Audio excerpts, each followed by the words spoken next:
Good morning, class 8. Students, we are on chapter number 7, Civilizing the Native, Educating the Nation. This topic is related to our history portion, and we have just started this chapter in the previous class, and we have done one topic in which we have seen that one or two Britishers, means some Britishers are in the favor of expanding our culture, but few are criticizing that what they are doing. So ये चीज़ें हम लोगों ने देख ली थी. कुछ लोग support में थे, कुछ लोग क्रिटिसाइज़ कर रहे थे.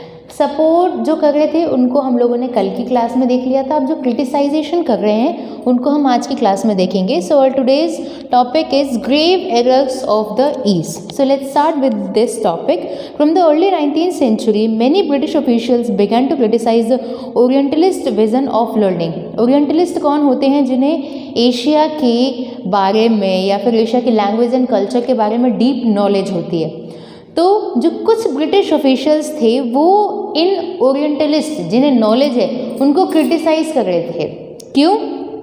They said that knowledge of East was full of errors and unscientific thought. Eastern literature was non-serious and light-hearted. उनके अकॉर्डिंग ईस्ट बता दिया था कि किस तरीके से ये ईस्ट डायरेक्शन में हुए. इंग्लैंड सेंट्रल प्राइम मेरिडियन में है एंड इंडिया यहाँ पर सिचुएटेड है.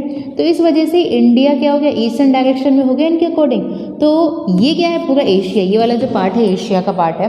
तो उनके अकॉर्डिंग एशिया या फिर जो ईस्ट की नॉलेज है वो गलतियों से भरी हुई है. साइंटिफिक थॉट्स नहीं है उनमें, अनसाइंटिफिक है. वो लोग पूजा पाठ में ज़्यादा बिलीव करते हैं, अंधविश्वासी हैं ज़्यादा, और उनका लिटरेचर इतना ज़्यादा ग्रेटफुल नहीं है, सीरियसली लेने लायक नहीं है.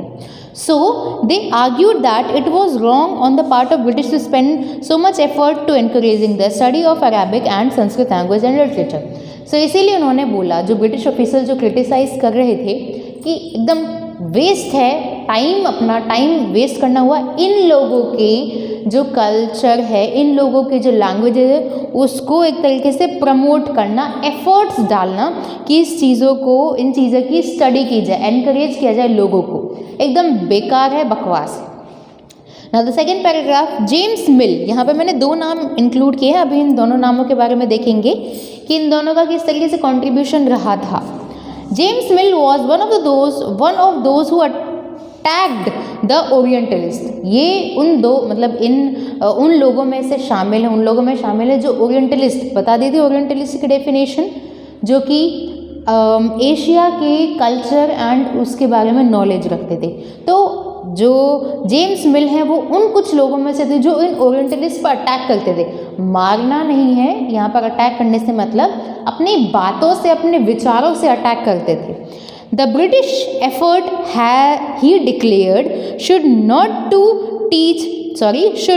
B to teach that what the natives want or what they respected in order to please them and to win a place in their heart. उनके अकॉर्डिंग ये कोई ज़रूरत नहीं है उनके दिलों में अपनी जगह बनाने के लिए. वो जो चाहते हैं वो पढ़ाना, या वो जो चाहते हैं उस चीज़ को प्रमोट करना. द एम ऑफ एजुकेशन का एम क्या है? वो चीज़ें बताई जाएं जो कि यूज़फुल हैं, जो कि काम में आती हैं, प्रैक्टिकल है, न कि इन लोगों के बारे में प्रमोट करना, इनके कल्चर के बारे में, इनके हेरिटेज के को एक तरीके से एनकरेज करना. कोई ज़रूरत नहीं इन सब चीज़ों को एनकरेज करने की. So Indians should be made familiar with scientific and technical advances that the West had made rather than with the poetry and literature of the Orient. उन लोगों को, मतलब हमारे जो इंडिया के नेटिव लोग हैं, उनको साइंटिफिक एंड टेक्निकल नॉलेज की तरफ पुश करना चाहिए, न कि लिटरेचर, न कि पोएम की तरफ उनको बढ़ावा दिया जाए. उनकी जो थिंकिंग है, उनकी जो थॉट प्रोसेस है, उनको साइंटिफिक किया जाए. By the 1830s, the attack on the Orientalist became sharper. 1830s आते आते जो हमारे सपोर्ट में लोग थे, हमारे कस्टम, हमारे कल्चर के सपोर्ट में थे, उन पे हमला तेज़ हो गया. हमला वही लड़ाई भड़ाई वाला नहीं, यहाँ पर बात हो रही है अपने थॉट्स का हमला शुरू हो चुका था. One of the most outspoken and influential of such critics of the time was Thomas Babington Macaulay. उस टाइम के एक तरीके से अपनी बात को बेबाकी से रखने वाले और लोगों को अपनी बात से प्रभावित करने वाले लोगों में से थॉमस बेबिंगटन मैकले थे। और वो क्रिटिक थे किस चीज़ के, कि इंग्लैंड की चीज़ों को बढ़ावा देना चाहिए, न कि इन लोगों की, नेटिव लोगों की चीज़ों को बढ़ावा दिया जाए। उन्होंने क्या बोला, he saw India as an uncivilised country that needed to be civilised. उनकी नज़रिए में इंडिया एक असभ्य कंट्री है, असभ्य देश है, जिसे कि सभ्य बनाने की ज़रूरत है। No branch of eastern knowledge according to him could be compare to what England has produce.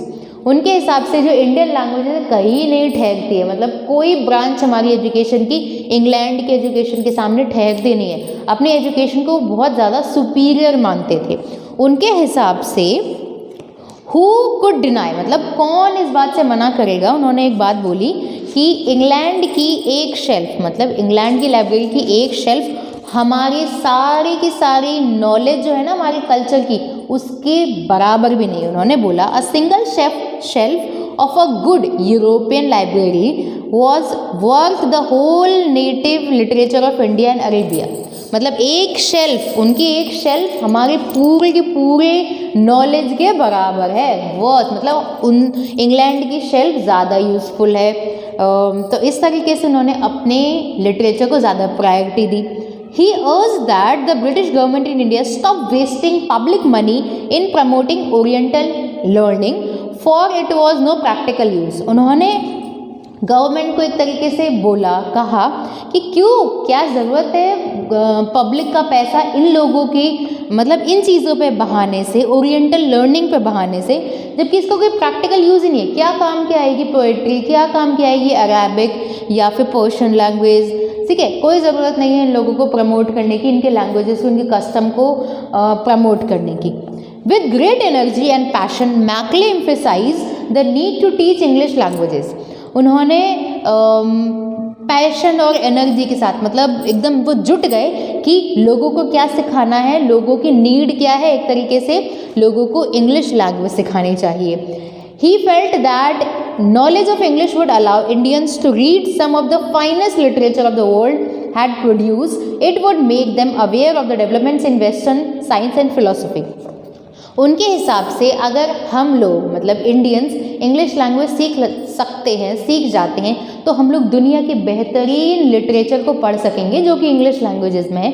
इसीलिए हमें साइंस और टेक्नोलॉजी या फिर साइंस और फिलॉसफी की तरफ मोड़ने के लिए उन्होंने इंग्लिश लैंग्वेज को प्रमोट किया, बशर्ते हमारी नेटिव लिटरेचर को। Teaching of English could thus be a way of civilising people, changing their taste, values and cultures. So English को सिखाना, इंग्लिश जो लोग सीख रहे हैं, इससे वो सिविलाइज्ड होंगे उनके अकॉर्डिंग, इन लोगों के अकॉर्डिंग। अगर आप इंग्लिश जानते हैं तो आप सिविलाइज्ड हैं, वरना इल मैनर्ड हैं।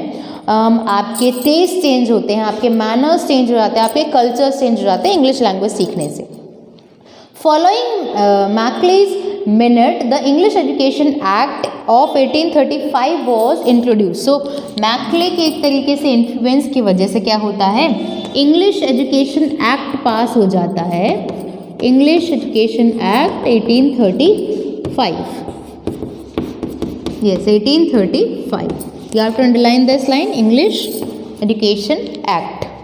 So the decision was to make English the medium of instruction for higher education and to stop promotion of Oriental institution like the Calcutta Madrasa, Banaras Sanskrit College.